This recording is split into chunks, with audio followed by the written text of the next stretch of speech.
Hi, I'm Kim Vanell in Wanganui, New Zealand. It's Monday, December 22nd. Today, the US is pursuing a third oil tanker off the coast of Venezuela. How Trump plans to expand his immigration crackdown. And the combative videographers who have fired up the UK's asylum hotel protests. This is Reuters World News, bringing you everything you need to know from the front lines in 10 minutes, 7 days a week.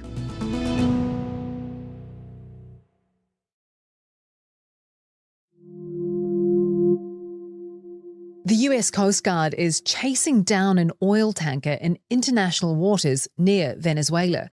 Officials say the vessel, the Bella 1, is part of a sanctioned dark fleet, evading restrictions, flying a false flag, and is under a judicial seizure order. It's the third US operation in less than 2 weeks. It's all part of Donald Trump's pressure campaign against Venezuelan President Nicolas Maduro, aimed at choking off the oil revenues that fund his government. Experts say the moves are testing the limits of maritime law and just how far US jurisdiction can reach. Oil prices are up on that news, with new uncertainty over supply, and gold is also up, hitting an all-time high.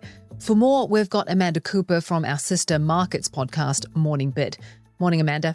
Hi, Kim. That's right. Gold looking seemingly unstoppable yet again today and hitting another record high.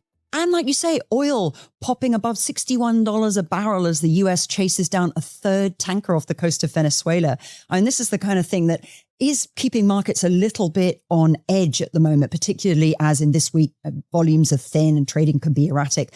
But it's worth remembering that Venezuela isn't quite the giant exporter that it once was a few years ago. At least for now, there's enough oil washing around the global system to insulate the world from some sort of massive energy shock. Thanks, Amanda. You can listen to Morning Bid wherever you get your podcasts.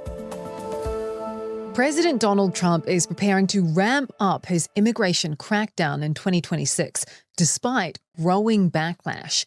His administration is planning to inject more than double the current funding for immigration enforcement and border patrol. That's despite recent polling suggesting voters are growing wary of aggressive immigration tactics ahead of next year's midterms. As immigration reporter Ted Hessen explains, Trump appears determined to hit his promised numbers. They've talked in official documents about the president wanting 1 million deportations a year, and they're on pace for something closer to 600,000 since he took office. So this massive amount of funding that's coming to ICE and Border Patrol over the next 4 years is really going to allow them to ramp up their enforcement. We're talking $170 billion over a little more than a 4-year period. And just for perspective, the annual budgets of ICE and Border Patrol are $19 billion. So this is on top of that, and it's just a huge sum of money in comparison. They'll be using that to hire thousands more ICE officers, to expand detention, and to really try and hit these benchmarks for the highest levels of deportations on record. Ted says the administration plans to focus on workplace raids, despite the potential to hurt businesses and inflame political tensions. There are many industries in the U.S. that it's an open secret that there are higher numbers of workers without legal status working there, including agriculture, meatpacking plants, hospitality, restaurants. And these are places where, while some of their workers may have been picked up in immigration sweeps across the U.S. this year, the businesses themselves have not been a focal point. If they do go in that direction, there could obviously be economic repercussions and potentially pushback from the business community, which we haven't seen in a large way yet.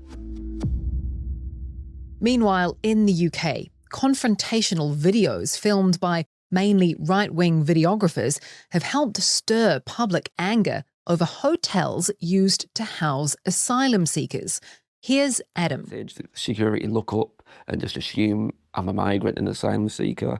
So for me, I thought it'd be a unique opportunity just to film inside. He says he started working in one of hundreds of hotels being used to house asylum seekers because he wanted to help them settle in the country. What he saw began to anger him. Andrew McCaskill reported on the story. He said that some people complained about the size of their hotel rooms, even though it was being given for free. Or that there was another case where he said that somebody was basically on the run in their home country because they had killed their wife. Talked also about that there were certain individuals who he said really were genuine asylum seekers who were not getting the type of help they deserved. He spoke about somebody from Syria who his family were killed by Islamic State, and yet he felt that his case was not being given enough support. Adam sort of taps into, by trying to expose, and along with other videographers who are trying to do this, what they say are the kind of injustices within the asylum system. This year, immigration is the number one issue in Britain. It's overtaken the economy. They are a kind of new form of media, and some of them have incredibly high subscriber numbers. Although some of these videographers claim they're citizen journalists, they don't behave the way that traditional journalists do. In some cases, some of them are really aggressive. They'll get into scuffles with the security guards. They will abuse the asylum seekers. And as a result, this confrontational style makes them more interesting to watch. The individuals who make them get more money on social media. The Home Office told Reuters it aimed to close asylum hotels by 2029. It didn't respond to questions about the videographers. In August, Adam was arrested in relation to a visit he made to a hotel.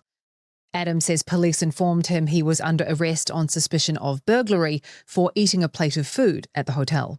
He was released on bail and has not yet been charged. He denies any wrongdoing. In Florida, the second day of Ukraine peace talks wrapped up with little sign of progress. Trump's envoys met Russia's Kirill Dmitriev in Miami after earlier talks with Ukrainian and European officials. But sources in Moscow say changes to US proposals haven't improved prospects for peace, leaving it unclear whether these meetings have moved the needle on ending Europe's deadliest war since World War II. A photo of Donald Trump removed from the cache of Jeffrey Epstein files has been restored. The photo shows a desk with dozens of photos on it, some of them framed.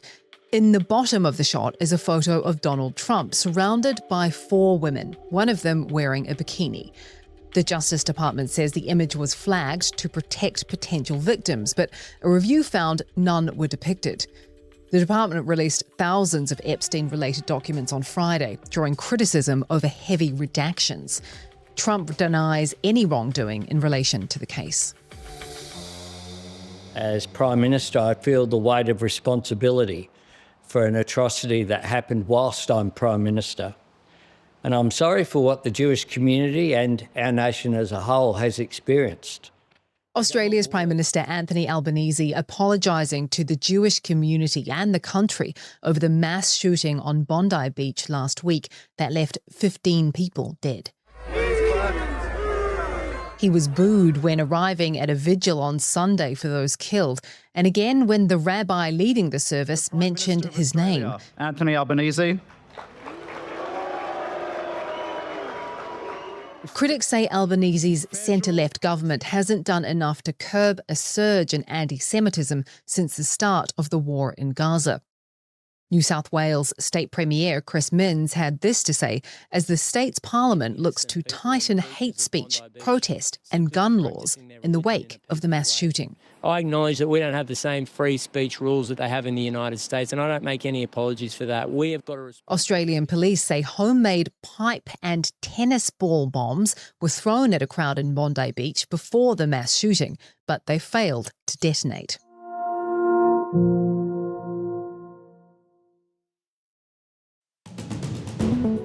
And for today's recommended read, US intelligence reports contradict Russian President Putin's denials that Moscow is a threat to Europe.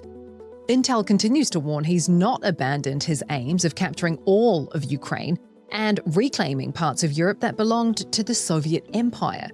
There's a link to that story in the description. For more on any of the stories from today, check out Reuters.com or the Reuters app. Don't forget to follow us on your favourite podcast player.